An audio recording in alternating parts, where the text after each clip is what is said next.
The premiere of 24 Live Another Day is over, but we're just getting started here on 24 Live on post-show recaps. And now, here are the two guys direct from the podcasting division of special activities. Our drones are set to be podcasting automatically. Rob Cesternino and Josh Wigler. Josh, how are you doing? Welcome to 24 Live.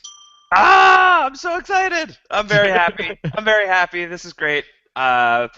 Yeah, I'm pretty pumped up right now. 24 is back, and it is awesome, and I am happy. Happy man. Happy Wigler over here. Now, Josh, I know you're much too modest to say this, but I feel like it's fair to say, are you the world's biggest 24 fan? No, I don't know about that, but I'm probably like top like 3. Top three? Yeah, I'll give myself third place. All right. Well, I know how pumped up you are for 24 Live Another Day. I'm very excited too. It was a very fun 2 hours to get kicked off. Normally, what we will be doing for 24 Live here on Post Show Recaps is do the shows right after 24 ends, but apparently we had some.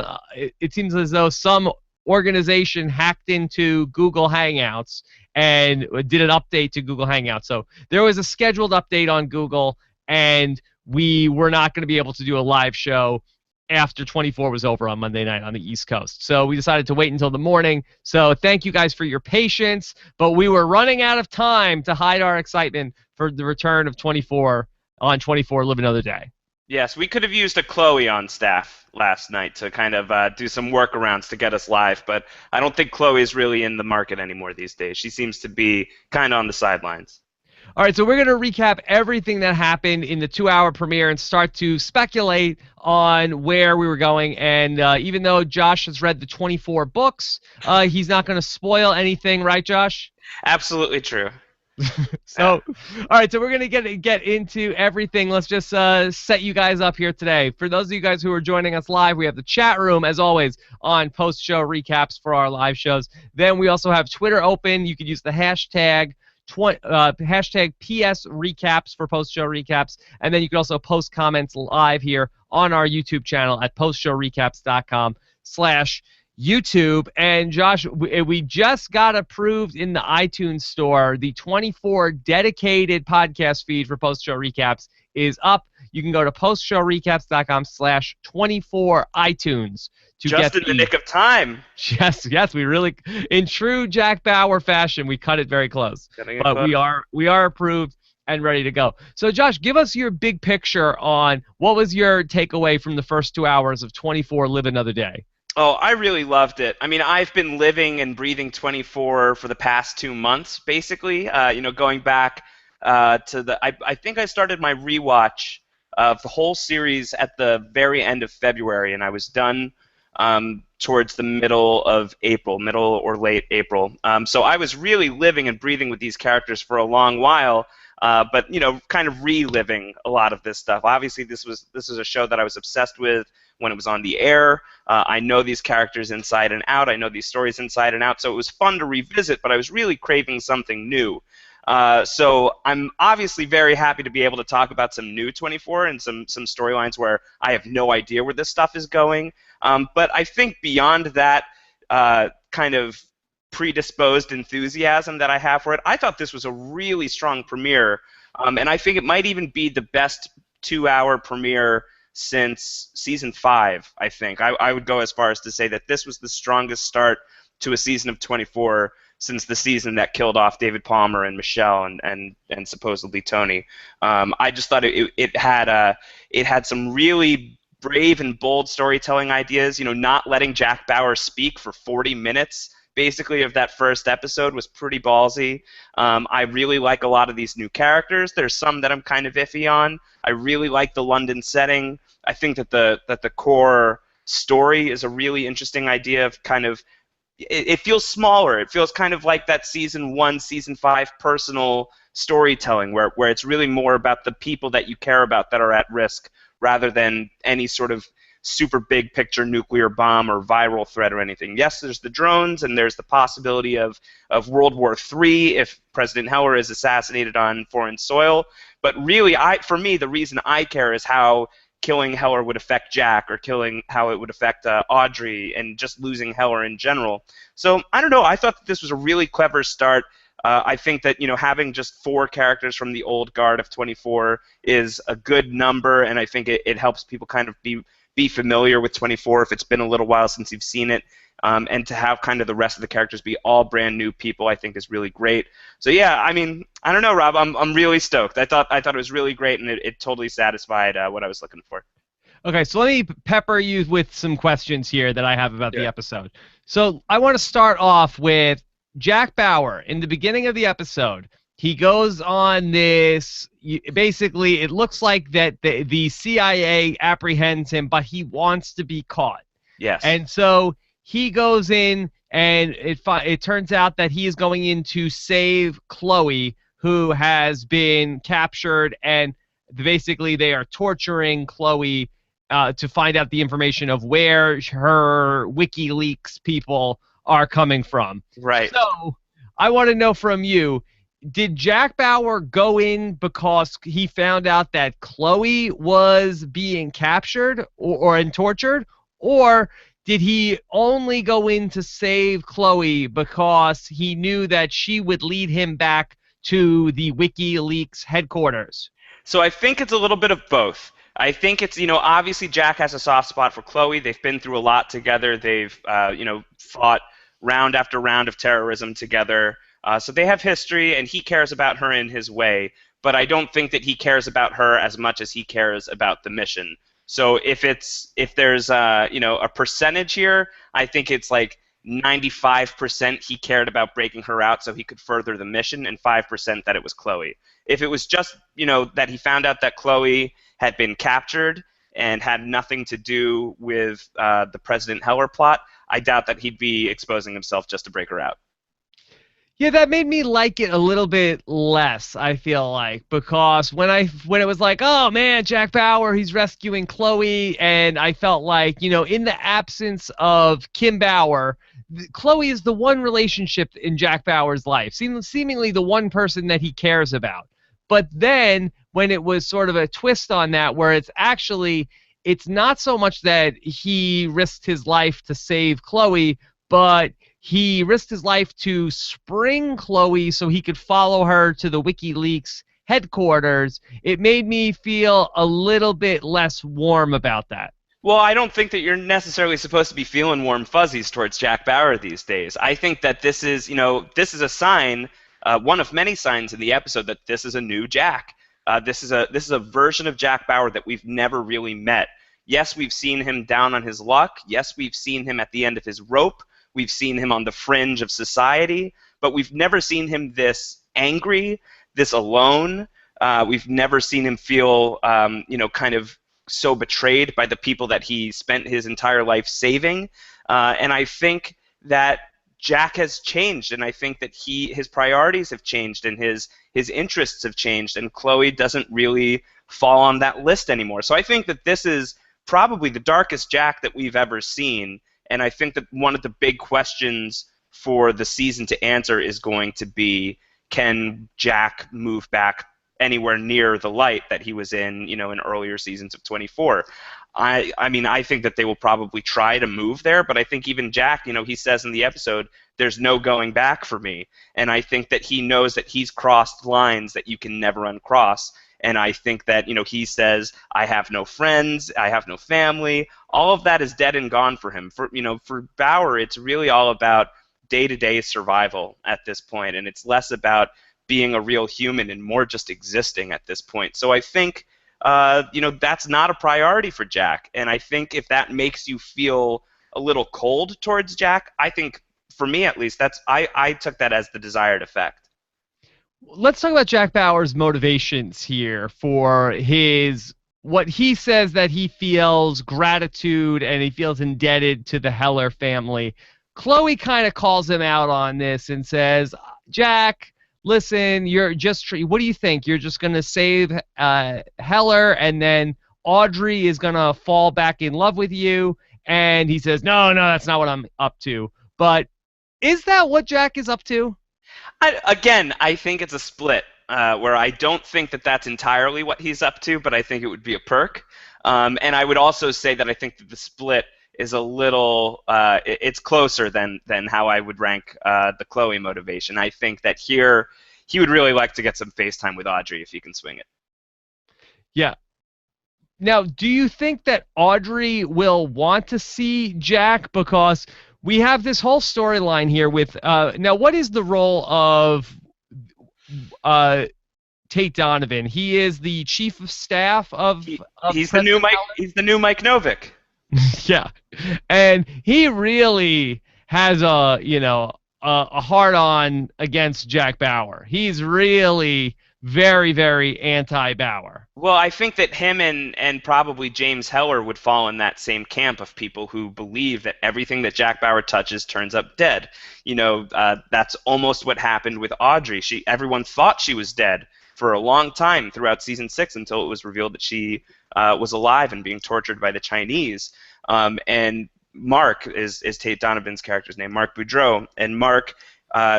He says, like, you have no idea how hard it was to pull Audrey back from the brink of, this catatonic state that she was in after being tortured because she went looking for Jack because she believed in Jack.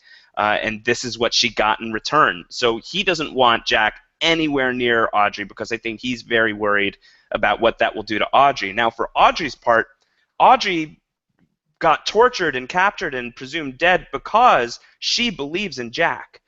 She believed that he was still alive and still savable and all of this stuff, and she still loved him and still wanted to find him. So we never got any closure on that because when Audrey came back into the mix, she could barely string a sentence together. Now we're seeing her string sentences together. It's been about 8 years since day 6 in real time 24. So she obviously has no idea that Jack Bauer is in the mix here. She obviously has no idea that he's in London. I'm going to be very interested to see how she responds when she finds out that Jack is on the radar, because I think there's a very good possibility that she will welcome him with, if not exactly open arms, then at least an open mind. What's your take on Tate Donovan's character, Mark? Mole. Mole. Yeah, I was gonna. Well, that's what I want to know. Mole. Totally dirty. Absolutely dirty. Overly protective of the Heller family, or is it going to be revealed he's part of the Conspiracy. greater plan at large? Yeah. Yeah. He wants Heller to eat a face full of drone fire. Like that's what he's after. He wants this drone attack to go off. I don't know. I mean, obviously it's speculation, but I feel like you cast Tate Donovan as the chief of staff, it's because he's a Benedict Arnold. He's a total traitor. He's not the vice president, right? Like, he's not moving up the food chain for this. No. I don't know what his goal is, and it's also entirely possible that he's on the level. I feel like there's a lot of mole candidates this season, but he is in my mole power rankings. He's number 1 because he does have at least the emotional motivation just to be very anti-Jack Bauer. And even though he's being super douchey with President Heller and making him feel really bad about... Did they ever say it's Alzheimer's, or do we just assume it? I don't think that they came out with a diagnosis. That's the assumption right now, at least for me. I think that you could say it's Alzheimer's. Okay. So... And you could argue that he's just being way overprotective of the president. But absolutely. He really, I think he could have had more kid gloves about this, because he really makes the president feel like a total loser. Yeah, but I think in his defense, that's his job. His job is to be the guy who doesn't wear kid gloves. I mean, it's an awkward role for him because he's family as well. He's not just Heller's chief of staff. He's also his son-in-law. So there's an emotional component to it. But, I mean, if it was Mike Novick and David Palmer, or a better example would be Wayne Palmer and David Palmer, Wayne Palmer never took a soft approach with David. He always told him the hard truths. He always, told it like it is. So that's his job. That's what he has to do. And you know what? It is what it is. It's a fair point that he brings up. It's only 2 hours of the day so far, and Heller has already made at least 2 kind of mental blunders that I can recall from the premiere. So, he's going to be going up against Parliament and making his case after it looks like an American has drone bombed British soldiers. He's got to be prepared, and it doesn't seem like he's ready to do it. But what is his case going to be? Is his case that there was one person that acted alone, or was he saying it was a mistake, or is he saying that we got hacked? I don't know. I don't think that it was hacked. I didn't get a good sense of what Heller's plan of attack is. Frankly, I don't get a good sense that that President Heller is the best president of the United States of How America. did he get elected in the year 2020? I mean, you would imagine that the social media and everything, like you would. I just don't understand how we got the old guy A president. James Heller presidency? Yeah, good question, dude. Yeah, I don't know. I mean, it's I, almost like, I mean, I guess McCain was the nominee in 2008, but right. I just felt that seemed very implausible that that America elected old white guy president in the year 2020. Well, look, the precedent is there. Wayne Palmer is the president in season 6, pretty much specifically because he was a character on 24 that we knew and loved and trusted, and we wanted a character that we knew and loved and trusted in the presidency. I think that's the exact same logic that the writers are taking with James Heller. It brings the Hellers back into the story, gives Jack a really personal reason to want to get more involved. In terms of the actual real-world politics of 24, like in the world of 24, it doesn't make much sense, but from the writer's room perspective, it makes a lot of sense to put him there. So I think that's the only way you can look at it. If it was a real, like, actual political scene, I don't see how James Heller gets elected on 24. It must have been a damn close election. Maybe the voters were like, look, we've tried Wayne Palmer, David Right. Palmer, we tried a woman president, we had all of these attacks on the country. Let's give another old white guy a chance. Yeah, Let's go back. It's a throwback candidate.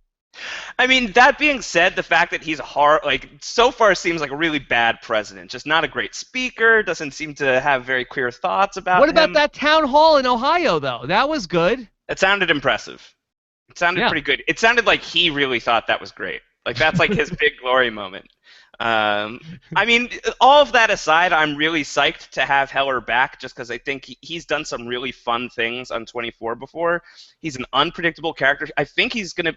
No, Wayne Palmer killed people too, but I was going to say that Heller might be the first president that we've seen kill people on 24. So we might get some James Heller action scenes coming up. He drives that car off of a cliff to kill himself in order not to fall into Charles Logan's hands back in season 5. So he's a ballsy guy. He's a real maverick, a lot like John McCain. So I think that he, as the president, especially with this kind of medical twist that's going on, I think is going to be a really fun character to watch, as long as you can just kind of forgive the fact that he's president, because that, I don't know. I would have bought an Audrey Raines presidency much more easily than James Heller. I was sort of laughing as I was writing my notes during this when Audrey is in the back seat of the limo or the presidential car with President Heller, and she's like, "Dad, tell me what's going on." He's like, "Well, the disease is progressing a lot more rapidly than we first thought." Right. And I was like, "You mean like by the end of the day, it's gonna get really bad?" Yeah, what's the over-under on Heller surviving this day? I feel like it's okay because we haven't established a vice president. So I think it would almost be, it's almost that Jack Bauer's mission here is almost like to redeem himself with the Heller family. And I feel like if Jack is going to ultimately end up with Audrey here by the end of the day, which I don't think I'm thinking too outside the box to think that that's where this is going. Would you disagree? I think it's a possibility. I would probably, if I had to bet right now, I would not say that Jack and Audrey end up together. I would say Okay. they'll make out. There's going to be some MO action, but I don't think that they're going to be they're not going to ride off into the sunset together. But I feel like this whole season needs to be about Jack Bauer redeeming himself with the Hellers. And so I think by saving President Heller's life, by saving Audrey, and also by exposing Mark to be the DB that he is, Right. I feel like those three things, I feel like, could potentially fix whatever happened previously. So I'll take that in 3 parts. One, whether or not Mark Boudreau is the mole, he's getting tortured by Jack Bauer at some point. Like, Over under on what week we see that? that'll be within the first, I would say, 5 weeks of the show. Is Jack Bauer gets a Tate Donovan torture scene? That's happening. All That's right, put that on the books. That is put, happening for sure. This put it season on the books. this season does not end without Tate Donovan getting tortured by Jack Bauer. Got So, it. so that's one. Two is I think that Jack and Audrey will reconnect and kind of rekindle their feelings for each other. But I think that, much like with Jack and Terry not having a happy ending, I think that Jack and Audrey are fated to always kind of have a bittersweet star-crossed thing about them. So I don't think that they'll end up together. But I'm happy to be proven wrong. Jack Bauer could use a happy ending, I think, not in the literal sense, but in the show sense. Maybe in the literal sense, too. And then three, I'll say I do like Heller's chances of making it through to the end game of the season, at least. And I credit that to the fact that there's only 12 episodes this season. If it was a 24-episode season of 24, you blow up James Heller in hour 15, and then you have, Powers Booth come in and be your vice president for the rest of the day. I think that the fact that this is only a 12-episode thing, things have to move faster, things have to be tighter, and I don't think that there's going to be enough storytelling collateral to have Heller leave the scene and then have like a completely new character that we haven't even met yet, who's not going to be in London, be like the new president. So I think Heller is good until probably at least I would say like episode 9 or 10. I think he's safe. All right, let's take our first question here on 24 Live from Emad Khan. Wants to know, does Mark even have genuine feelings for Audrey, or is he only interested in his political position? Being married to Audrey, I choose to believe the latter. What do you think? Does Mark actually have the hots for Audrey, or is he just interested in her because she's the president's daughter? It's totally going to depend on if he's a moly, and I do. It's just my hunch. I think that this guy's twisted. So I would guess if that's the case, he does not have feelings for Audrey. Right now, we should just take it on surface level and believe that he does have feelings for the Hellers. I think you get a sense that either he's a great actor in this character and, putting on a really good face, or he does genuinely care about these people. That scene where he's telling President Heller that, like, you should not go up against Parliament. You're not in a place to do this. Like, you're not good. And like I feel like there was a lot of sincerity there. So I loved that scene. If you're taking things at face value, which you rarely should on 24, then I think that he does care about these people. If he has ulterior motives, then probably not. Josh, okay, real talk now. Real talk, man to man. Let's do it. Is Audrey really even that great of a catch? She's smart. She's really smart. She's very pretty. I've never been really feeling the Audrey Raines. I know. You've told me this before, that you're not a big Audrey guy. I like Audrey a lot, especially too skinny. A little too skinny. A little too narrow. Listen, she's not my type. I will say that, but I can see how Jack Bauer would be attracted to her. She's very much Jack Bauer's type if you go back and look at all of Jack Bauer's former flames. She's not my type, but she's smart. She's really capable. She has some very good scenes at CTU in seasons 4 and 5. She was never, well, not never, but she wasn't always just a damsel in distress. She was proactive a lot of the time. So I think she's a good character. I'm happy to see her back. Would I trade her for Renee Walker in a heartbeat? Absolutely. But that's not a possibility. So, it is what it is. And at the same time, I think that she's not the female lead of the season necessarily. She's going to be the love interest, but you've got characters like Chloe, who's going to be obviously in a very strong role, and you have Yvonne Strahovski as this Kate Morgan character, who I really liked in the premiere. You might say otherwise, but so I think that there's some good, strong female characters this season, which I'm always happy to see on 24. All right, well, let's talk about Kate Morgan here, and I think that the writers of 24 made a poor choice with the name Kate Morgan. Because there's two reasons I can think of. Do you want mine first? Yeah. Yes. Well, first, Kate is Kate Warner, so that's confusing. It goes back to season 2 of Jack's girlfriend in season 2, so that's a little strange. And then Morgan, Dexter Morgan. She was on Dexter, Yvonne Strahovski, so that's a little confusing to me. Yeah, well, I was going to say, the third reason that I was thinking of is that she is very similarly named to a well-renowned adult film star, which really? she does not look completely dissimilar from. So it's a little confusing also. Oh my gosh, Google's gonna be fun later today. Yeah. Yay, Okay. nice. Yeah. So Do you think let's that's the secret that her husband sold to foreign China. officials? That her that his CIA wife is secretly a porn actress? Well, let's talk about that whole deal of what's going on. So Kate Morgan, big deal in the CIA, married to a guy who sold secrets to China. Is there more to this story, or do you take it all at face value?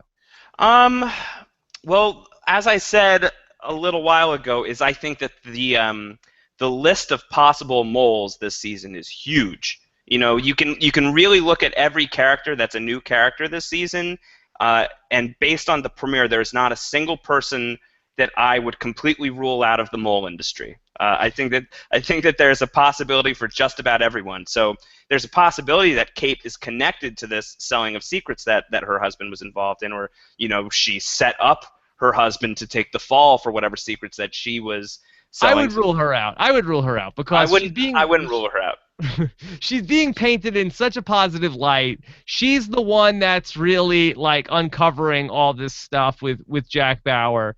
I feel like that if she is the mole, she is, she's really going out of her way. I mean, I guess to stop Bauer, but I feel like that She's not she, she's not high in my mole power rankings, but I'm yeah, I'm not comfortable ruling anybody out unless that's a character that we've met from 24 already. Like if Aaron Pierce shows up, that guy's not the mole. But anybody who's new could be a mole. I would Gotta think be she on, would be gotta be dead on high alert, last. Rob. High Dead alert. last in the power rankings. Um, yeah, I think that that's probably fair right now. But do I think that the husband storyline is going to come back into play? I kind of hope not. I feel like that is sort of leaning more towards old 24, where they would kind of really draw out these background details to just kind of kill some time. Like it makes me think of Chase's baby from season 3. Like no one needed that, and I don't think that there's too much going on. There's too much important stuff happening this season already. That to really lean into that story too much in a very specific way, I think doesn't do anybody any favors. But where I do think it pays off is that Kate Morgan is wounded. She's got this psychological injury of who does she trust? How did she not know? She doesn't trust her instincts quite as well anymore, and she, like Jack, needs redemption. So I think that that's kind of a mental and emotional place where those two characters can and probably will connect later down the line. So I think that's why that's in place. Now, when you said that Kate Morgan is wounded, I thought you were referring to the headbutt that Jack Bauer That was gives amazing. her. Yeah. That was very, very intense. How many times has Jack Bauer physically hit a woman before?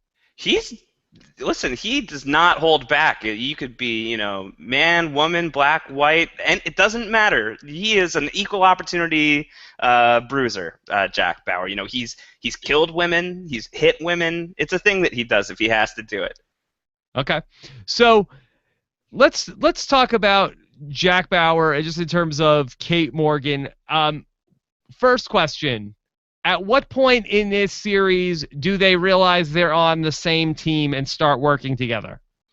I think you got to have a little bit more time for them to be kind of chasing, for Jack to be ahead of the game and for Kate to be chasing after him. But I don't think it'll take too long. I would guess by the end of week 4 or 5, they will kind of be on the same page.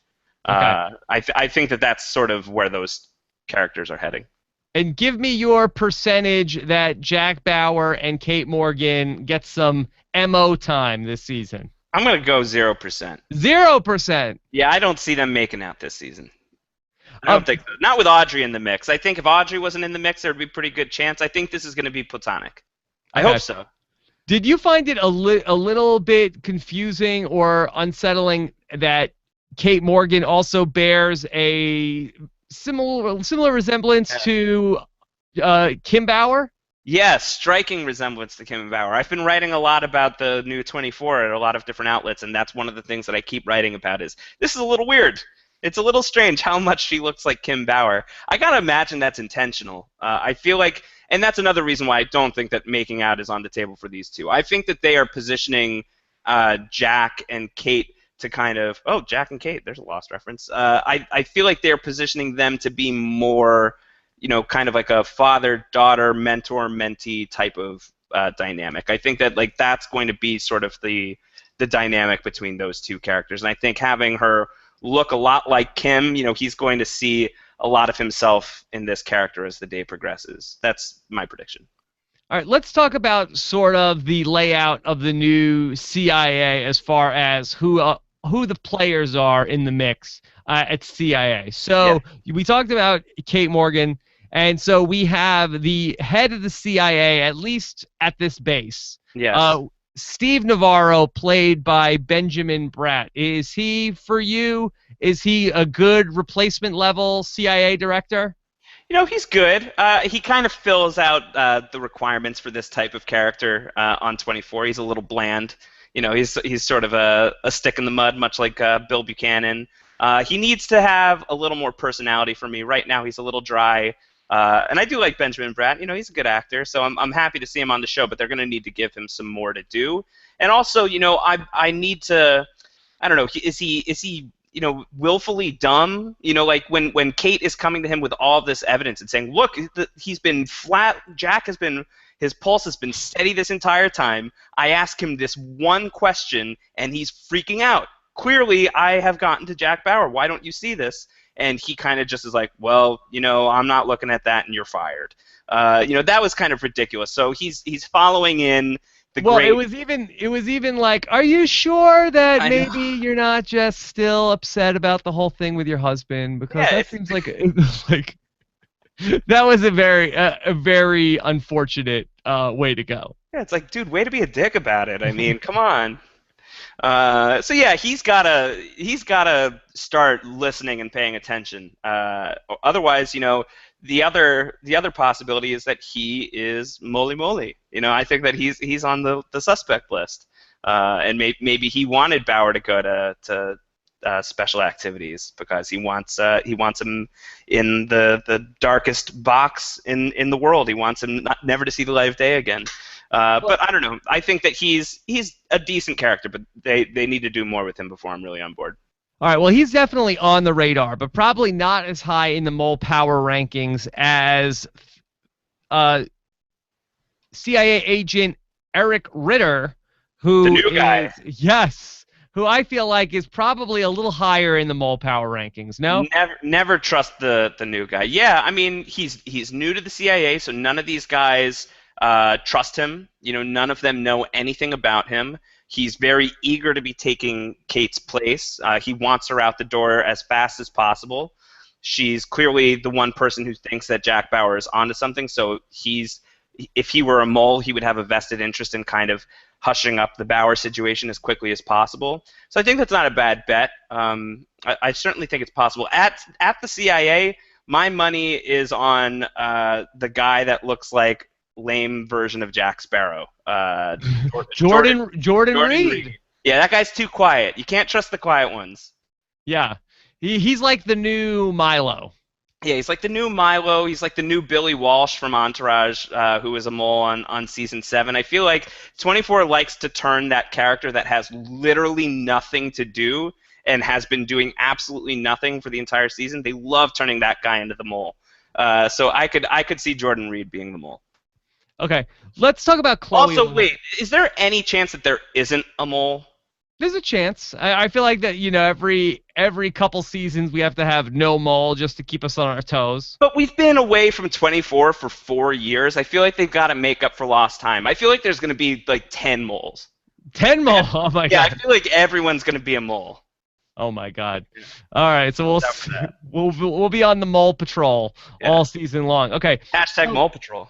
Mole Patrol, that's right. So, yeah, if you have suspicious activities going on during 24, let us know all season long at hashtag Mole Patrol. Yes. Okay, so how about Chloe this season? Were you digging the new look, Chloe? No, not really. I don't really like that look for Chloe. It's a little bizarre. I'm not really sure that I'm buying it. I do like where Chloe is as a character. I think that this is an interesting turn for her, that she's kind of feeling raw about how she left things with the government after she helped Jack Bauer out, and is kind of in this very damaged place herself. And I'm really curious about what happened to Morris. She was married to Morris O'Brien. Where's Yeah, Morris? And did you where's have a her baby? kid? Yeah. Yeah, he should be 10 years old at this point. So where's Prescott? So I'm very curious about what's going on with Chloe, and why she is the way she is right now. Yeah, the whole Chloe look thing, it's like I would so much more buy it if Chloe was just in no makeup, Yeah. But are you really buying that Chloe is like waking up in the morning and it's like, oh, I gotta go put on my goth look now. Let me work on getting my eyeshadow right. Like, Right. I don't understand why she would be putting on this costume to go to work every day. She's depressed, man. She's not feeling it anymore. She's at a low, so she's got to change things up. She's got to change her look. Okay. I don't know. I'm reaching here. I don't really buy it either. Little bit of a reach. Little bit of reach. Now, are you buying that Chloe would be so? I mean, she took everything pretty well. The fact that Jack Bauer sprung her from prison, and while her Jack Bauer stock must have been sky high, then she finds out that Jack tracked her to come into WikiLeaks and basically blow up the whole operation.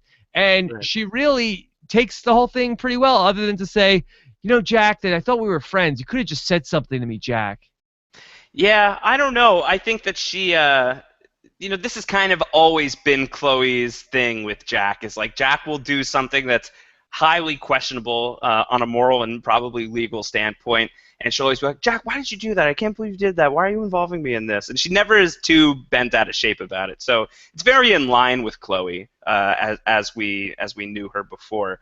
But she also seems to be at very much at philosophical odds with Jack at this point. They're not on the same page anymore, and she's more in the WikiLeaks camp these days. And I think that she says it to Adrian Cross, the Michael Wincott character. The last time that they're in a room together in episode 2, she's like, "Let me just go help him out. I'll get him off her back so we can just go back to doing our stuff."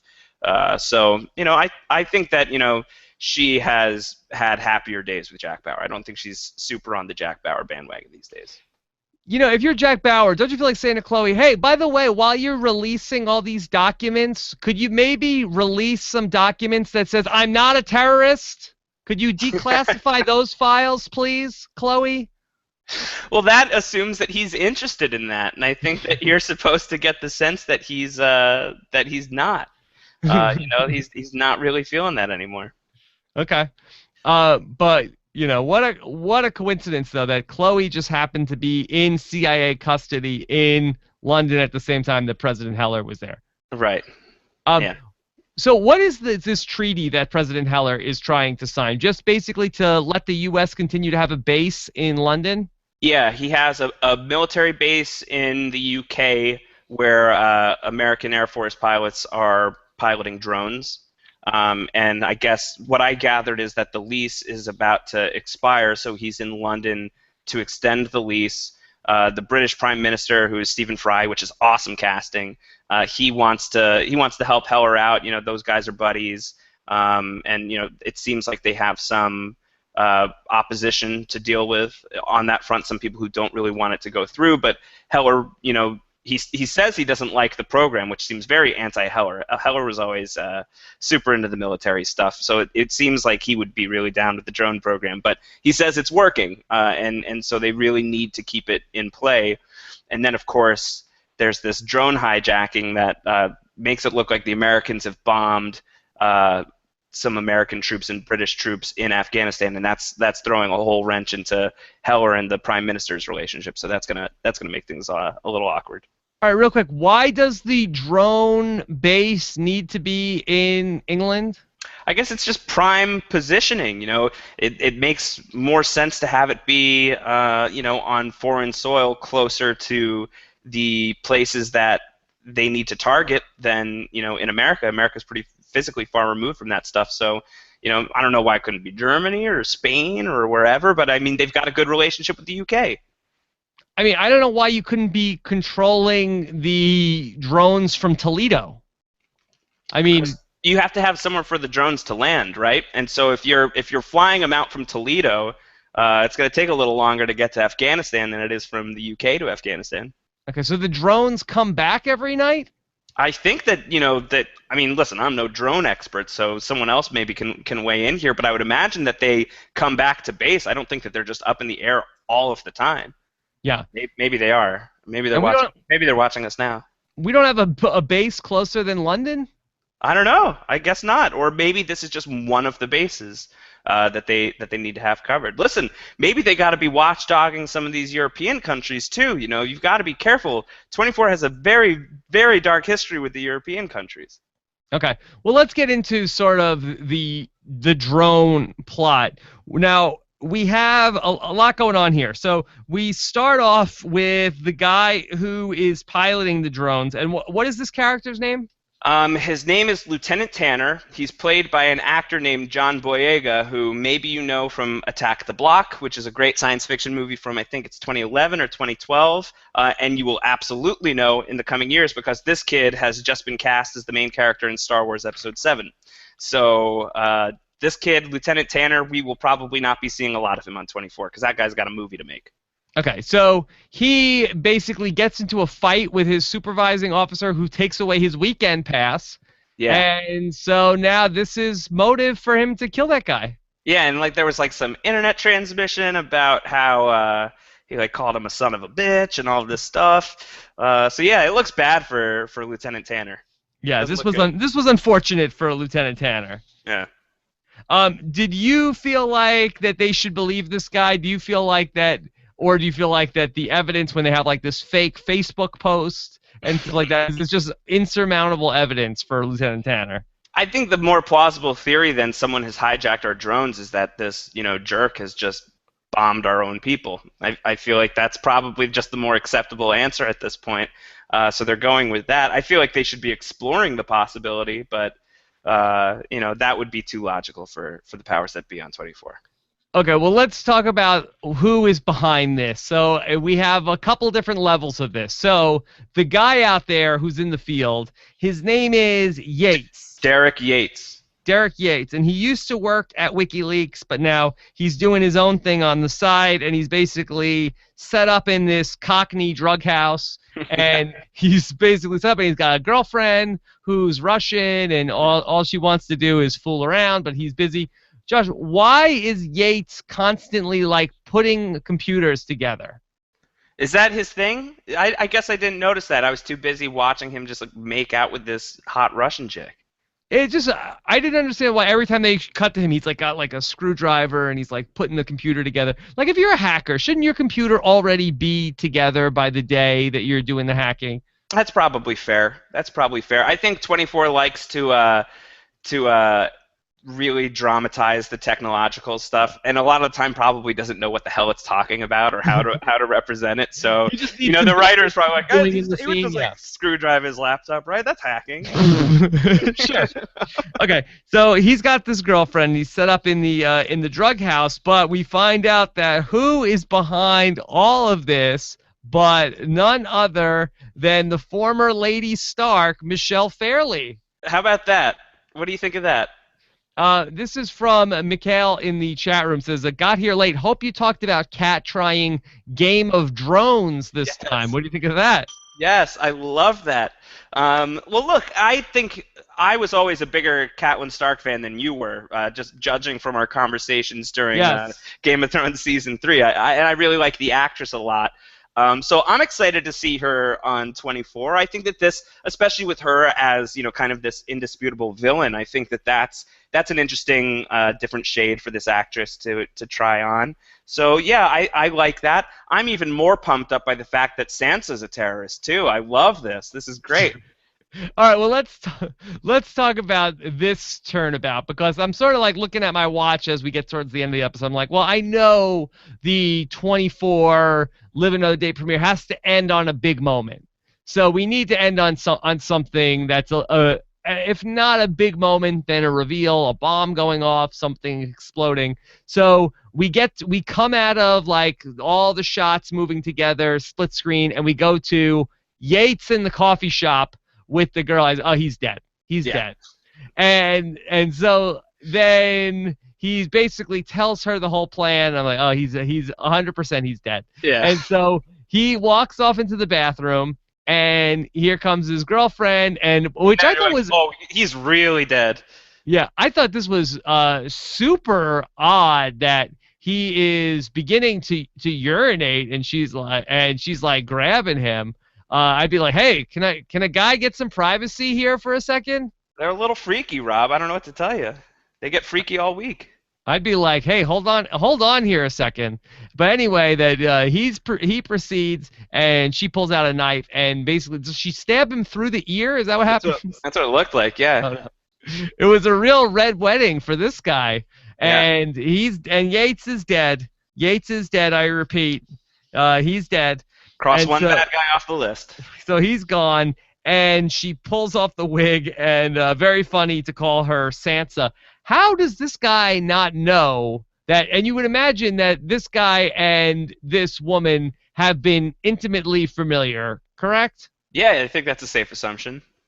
That wig never came off. I That don't know. blonde wig never slipped never slipped off. I guess not. I guess not. And I would say that is the most implausible thing that 24 has ever done.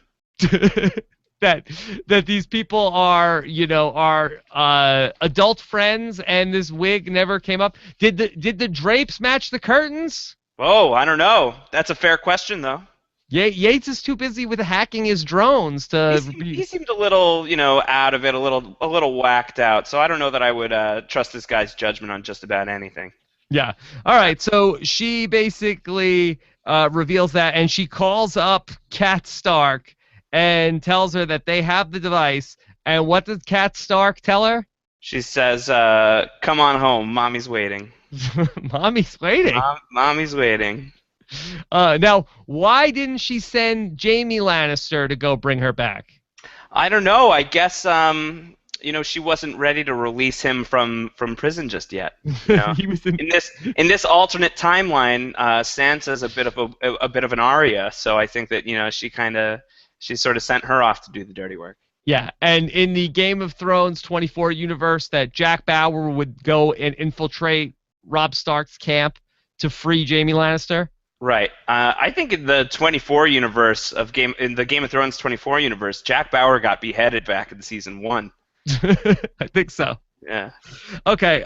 Let's see a couple other. But no, I'm psyched to have the Catelyn Sansa team in here. Until they get named, that's what we're calling them. I think we're calling them the Starks. All right. Fair enough. And also, there's no chance that Sansa dies before Catelyn does, and we're gonna see some Catelyn rage. I think that's what's happening. Okay. That's my prediction. Winter is coming, and 24 Live Another Day. Yes. Did you, Josh? I know you follow these things. What was the Jack Bauer body count on this episode? I think it was probably way under if you were betting on this thing in Vegas. Yeah, it was a little low. I think it wasn't more than 3. But then again, you also we're talking like confirmed kills. I'd have to go back and look. There's that scene where he kind of somebody on Twitter last night called it exactly. It was a Liam Neeson moment from Taken when he comes in the room and says, "I know you guys think you've got the advantage, and I promise you don't. Give me that guy, and I will let you live." I thought that was such a great moment. Jack Bauer, don't give an F. I thought Jack Bauer had something like up his sleeve there, where he's like, look, I know it looks like you have the advantage, but you really don't. I thought he's like, oh, are there like 10 guys outside? No. It's like, no, he's just gonna kill everybody. Yeah, I think Jack Bauer just has like unbelievable confidence. Has done and seen so many things. Has been in so many dangerous situations. Has fought so many bad guys. That at this point he knows that this room full of chumps is not going to take him out. So he feels pretty confident walking in there and just massacring everybody. But I think he kills maybe 3 people there. He stabs that one guy in the neck, but that guy survived, it looked like. Yeah. Because he shoots Bauer from a distance. Bauer takes that bullet like a champ, by the way. But the other thing you got to possibly consider is when he's breaking Chloe out of the CIA and he blows up that hallway with like the leaked gas, in the next episode, you see a lot of CIA agents who are like reeling from that, who are physically injured from that. There's a chance that somebody got killed in that explosion. Yeah, but I think the show went a little soft here on Jack Bauer, and I think they made it that he did not kill anybody who was actually CIA, because, and I think that We would have heard about it. we would have heard about it, and I feel like that it was incredibly lucky on Jack Bauer's part. I mean, he's shooting guns at people. I mean, I just felt like the show went a little soft and didn't want us to have bad feelings about Jack Bauer, that he actually killed a good guy, when I think in reality Jack Bauer would have been able to live with those consequences, but I think that the show didn't want us to have bad feelings about Jack. I think that that's fair. I think that they maybe lost a little teeth there. But I think that you're right that Jack in that moment, especially the Jack that exists right now, I think would have killed those guys no problem. I think he would have viewed that as acceptable losses, and it certainly looked like he was willing to do it. I think his preferred action would be to knock people out. We see him, he does the chokehold on Eric Ritter, which is a classic Bauer move. He's done the chokehold on Chloe, on Bill Buchanan, on Tony, on Renee Walker. He does that on anybody. So if you get the Jack Bauer chokehold, that's kind of a big honor. He's knocking people out. He's going for that course of action rather than the lethal course of action wherever possible. But I think he would have been willing to cross that line, and I think that you really get the sense that Jack may have been up to some really kind of sinister shenanigans in his 4 years away from the TV, because he's hanging out with this. Andy in the chat room is asking about the Serbian guy. He's hanging out with this guy who's like Serbian mob, who has scars on his wrist for every person that he's killed. So, yeah, Chloe called us like, Jack, do you even know that guy, that he has a tattoo for every person that he's killed? Yeah, his name's Belichick is what I caught. Bill Belichick? I think that's him. Oh my God! Well, those guys are ruthless. I really liked that character. I liked the kind of the Jack Bauer's new second in command here. I thought it was kind of a badass character, and I like the idea of him being this former mobster who maybe he's kind of in sort of a redemption arc himself. Like I like to think that maybe he's a character that has some common ground with Jack, or maybe he's just some jerk-hole mercenary who's just making a buck here. I also think that if Tony Almeida hadn't gone evil, like full evil, in season 7, I feel like this would be where you get Tony Almeida into Live Another Day. This would be a good spot for him. This would be the spot for him. I really don't think we're getting Tony Almeida this season. I know a lot of people really want it. I don't think it's happening. Maybe on post-show recaps, but not on 24 Live Another Day. Dude, get Carlos Bernard on post-show recaps, and I will die. If you want to watch me die on a webcam, that's how you do it. Andy wants to know, where did that guy go after the WikiLeaks scene? Where is he hanging out? Great question. And I think that that's one of the cool things about this season and about Jack is, one, there's the time element, which is it's going to be 12 hours shown of a 24-hour period, so people can kind of travel far distances. People can be up to things between hours. Plots can be put into motion that would take longer than 5 minutes normally on 24 to put into action. So maybe he's up to something that's going to take a little bit longer, and we'll see the fruits of that labor later on in the season. Beyond that, just beyond the format, I like that Jack is really unpredictable right now. You don't really know what information he has. You don't know what he's capable of. You don't know what he's willing to do. So who knows what he has this guy going off to do, but I think you can assume he has him going off to do something. So I can't wait to see that guy pop back up. I'm sure it's going to be in a cool way. Do you think the Serbian guy was maybe a little bit offended when he asked Jack Bauer the thing about, well, if she's your friend, why didn't you just ask her to take you? And he's like, I don't have any friends. Yeah, and he's like, Jack, what about me? I like to think of him like tearing up a birthday card that he had for Jack in that moment, being like, maybe not a good idea. Yeah, I like to think of Belichick having like a crush on Jack, and this just being a severe blow to go here. Yeah, that was sad. I think that probably a bad move. This could have been something really special. Anything else from the episode? I want to take one or two more questions. I don't know. I think that we've covered some good ground here. I think that we've covered most of the big points here. Okay.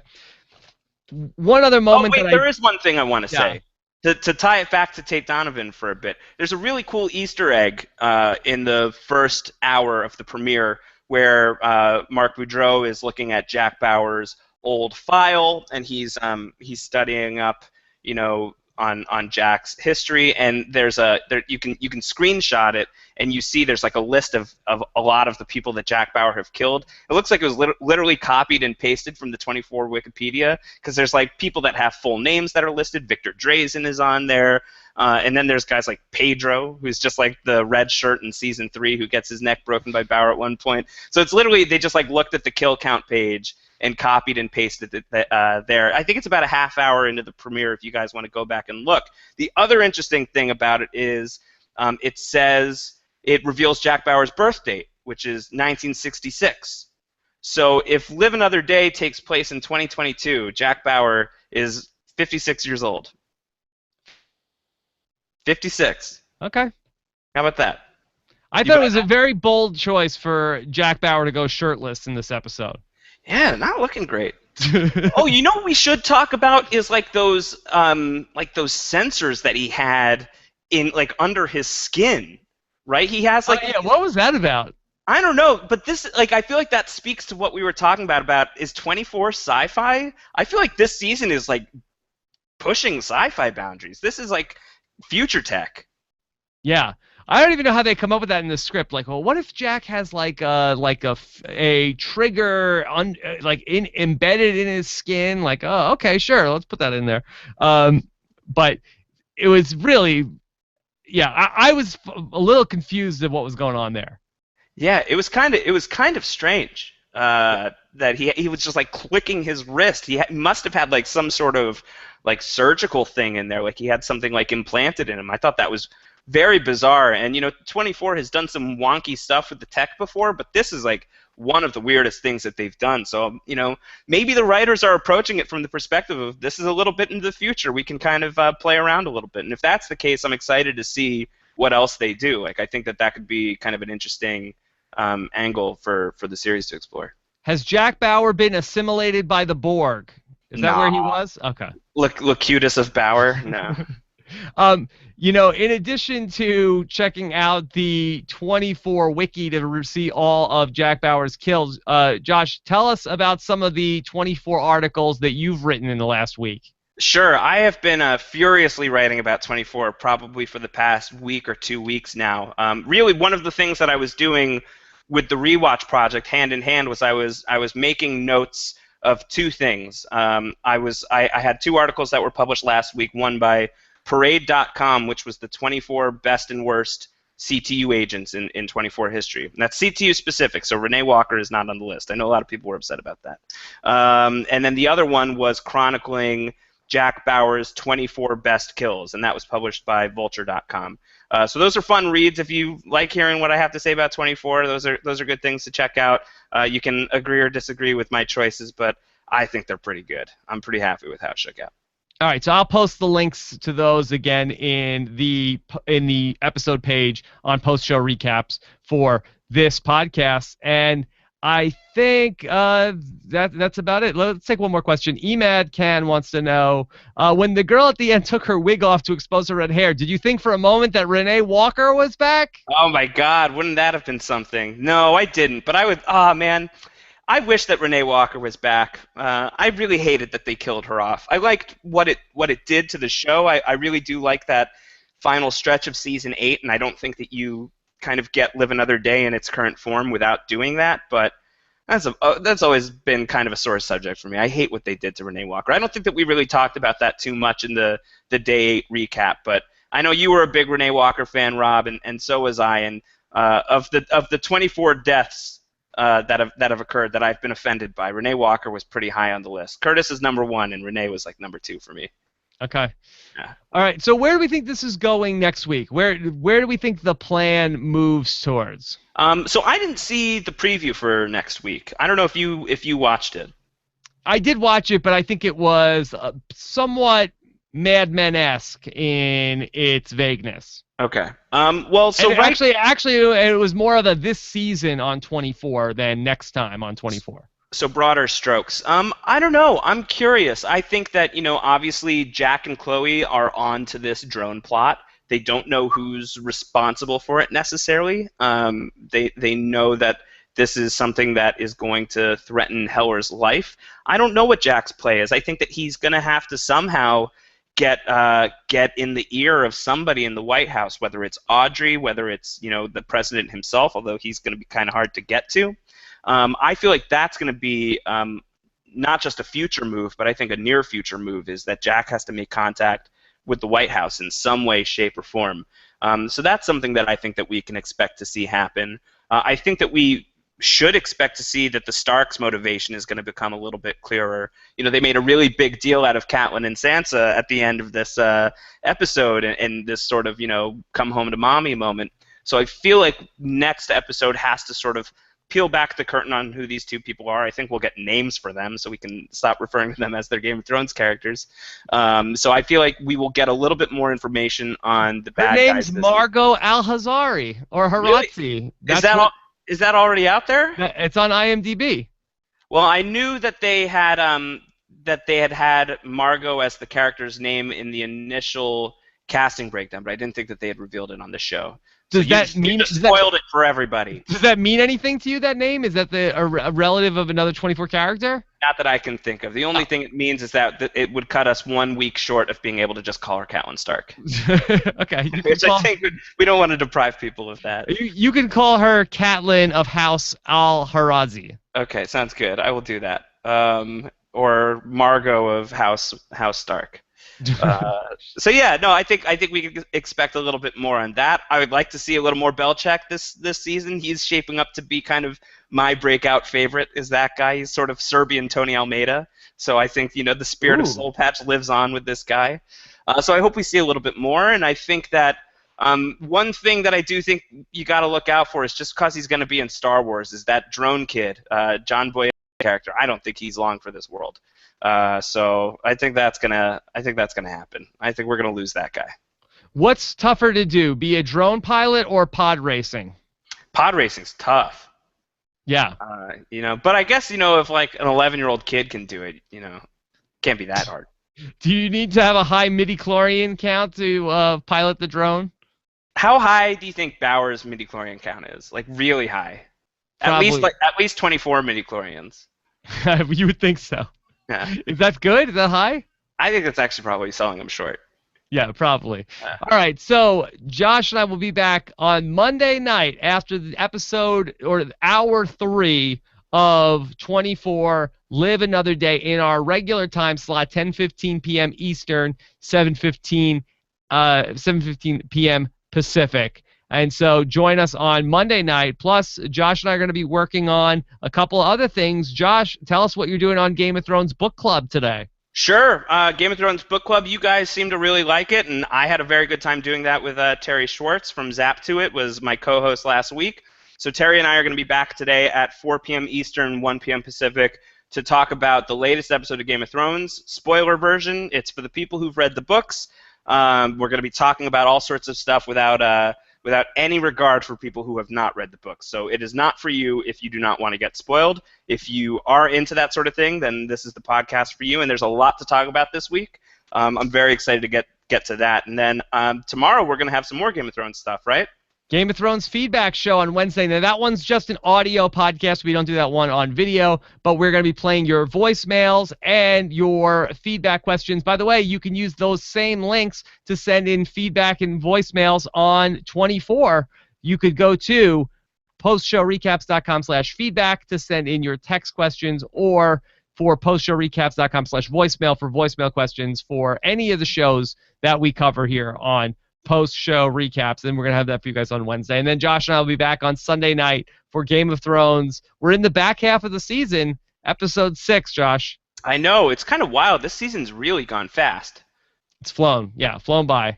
Great season, though. Very, very fun stuff. All right, so Make sure you never miss an episode of 24 Live. Subscribe to the video feed at postshowrecaps.com/YouTube or the 24 only podcast at postshowrecaps.com/24 iTunes, or for any of our podcasts or for our full feed, go to click the podcast tab at the top of postshowrecaps.com. Josh, have a awesome Tuesday. You too, Rob. All right, and we'll see you guys back next week. Take care, everybody. Bye.